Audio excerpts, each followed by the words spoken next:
Alrighty, Measuring Tape Basics Part 5. Why is there a hole in the metal at the tip of the measuring tape? I'll tell you why. This is used to go around a nail so that the nail can actually hold the measuring tape. To draw it out a little bit easier, let's say we have a 2x4 or a piece of wood. We have ourselves a nail going all the way through, and here be the head of the nail.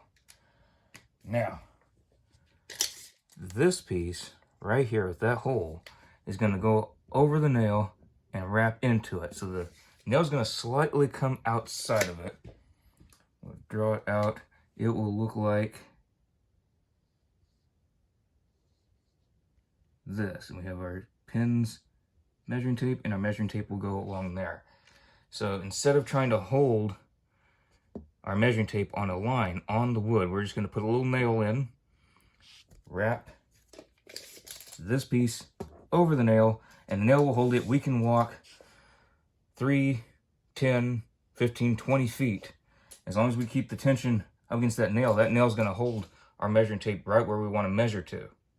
So we can, if we need to pivot for some reason, we can do that.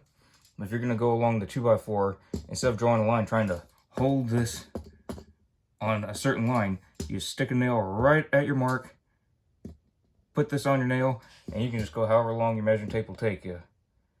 And that will give you your measurement. So that is why we have a hole on the end of our measuring tape.